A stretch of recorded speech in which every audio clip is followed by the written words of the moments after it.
Good morning, praise Lord, सलाम आप सभी को फिर से आज की सुबह का।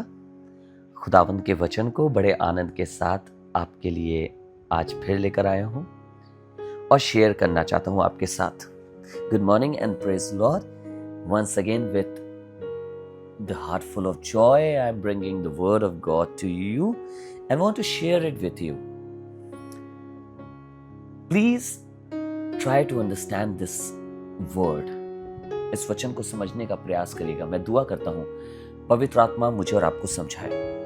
प्रोवर्ब्स चैप्टर 27 वर्स 24, नीति वचन 27 उसकी 24वीं आयत। क्योंकि संपत्ति सदा नहीं ठहरती, और क्या राजमुकुट पीढ़ी पीढ़ी चला जाता है? For riches are not forever, and doth the crown endure to every generations? अगर मैं और आप एक क्षण के लिए स्मरण करें कि हमने कल क्या सुना था। कल सुना था कि अपनी भेड़ बकरियों की भली भांति उनके विषय में जान, उनके विषय में ज्ञान रख, उनकी देखभाल कर, अपने लोगों को सही चीजें पर्याप्त उन्हें करा, क्योंकि धन या राजमुकुट ये सदा के लिए नहीं रहता है। इसका मतलब सदा के लिए क्या रहेगा? अगर आप दोनों आयतों को एक के बाद एक पढ़ेंगे कि जहां वो कह रहे हैं अपनी भेड़ बकरियों की अगुवाई कर, उनके विषय में भली भांति जान, उनके सही तरीके से उनकी केयर कर, उसके बाद नेक्स्ट वर्स में बोल रहा है क्योंकि धन तो सदा नहीं रहेगा और राज मुकुट सदा नहीं रहेगा। पर एक बात आपको बताना चाहता हूं जी, ये सत्य है कि धन और राज मुकुट नहीं रहेगा, पर जो आपकी अच्छी लीडरशिप है, जो आपके लोगों के संग कार्य हैं, जो अपनी भेड़ की आपने रक्षा करी है, देखभाल करी है, सब कुछ मुहैया कराया है, जो रिलेशन आपने डेवलप किया है, जो संबंध आपने बनाया है, ये संबंध सदा के लिए रहेगा।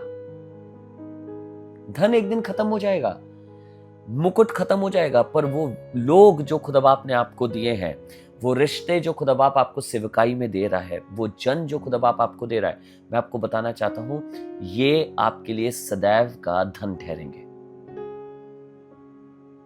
एक दूसरे पक्ष पे भी बात करना चाहता हूं, और वो ये है कि कई बार हमने धन को बहुत ज्यादा महत्व दे दिया है अपनी लाइफ में।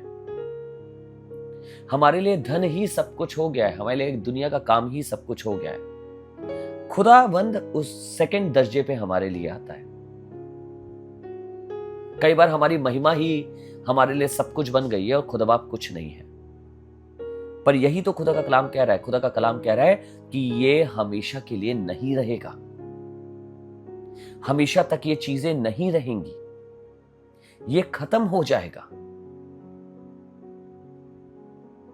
धन सदा नहीं रहेगा। राजमुकुट क्या हमेशा बना रहता है पीढ़ी से पीढ़ी तक? नहीं। एक पीढ़ी आती है, एक समय आता है जब वो खत्म हो जाता है। अगर आपको नहीं मालूम हो तो पढ़िएगा शाऊल के बारे में। क्या शाऊल का राजमुकुट हमेशा बना रहा? क्या उसके बाद किसी को प्राप्त हुआ उसके बेटों में से? नहीं, किसी को नहीं हुआ। दाऊद उसके बाद राजा बना परमेश्वर की ओर से। महिमा भी सदैव नहीं रहती। जरूरत है कि मैं और आप परमेश्वर को वो आदर दें जिसके वो योग्य है, क्योंकि ये सब चीजें सदैव बनी ना रहेंगी। आइए दुआ करें, परमेश्वर से कहें, परमेश्वर हमें सिखाइए, हमारी अगुवाई करिए, ताकि जो आपके वचन हमें बोलता है करने के लिए हम उसे कर पाए। पिता परमेश्वर, हम बड़े आदर के साथ आपकी बड़ी महिमा प्रभु आपको देते हुए आपके चरणों में आते हैं और यही प्रार्थना करते हैं, जो आपके वचन ने हमें सिखाया है उसमें हमारी अगुवाई करिए।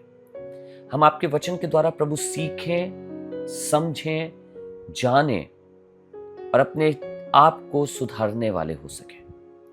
हमें प्रभु, हम कई बार अपना पूरा जीवन धन के पीछे लगा दे रहे हैं, राज मुकुट के पीछे लगा दे रहे हैं, पर प्रभु ये सब सदा नहीं ठहरा रहेगा। पर जो आपने ठहराया है वो लोग हैं, वो कार्य जो आपने हमें करने के लिए दिया है, और उससे जो लोग हम जीतते हैं, जो लोग हमारे संग शामिल होते हैं, जो धन हमें उस प्रकार से मिलता है, वो सदैव के लिए रहता है। जो महिमा आपने हमारे लिए उसमें रखी है वो सदैव के लिए रहती है। आज आपके वचन ने जो हमें सिखाया है हम उसे सीखें और उसका पालन करें। प्रभु यीशु के नाम से मांगते हैं, आमीन। आइए हम एक साथ मिलकर ए हमारे बाप की दुआ करें। ए हमारे बाप, आप जो आसमान पर है, आपका नाम पाक माना जाए, आपकी बादशाहत आए, आपकी मर्जी जैसे आसमान में पूरी होती है वैसे ही जमीन पर भी हो। हमारी रोज की रोटी आज हमें बख्श दीजिए, जिस तरह हम अपने कसूरवारों को माफ करते हैं, हमारे कसूरों को माफ कर हमें आजमाइश में ना पड़ने दे, परंतु बुराई से बचा, क्योंकि बादशाहत, कुदरत और जलाल हमेशा आपका है। आमीन।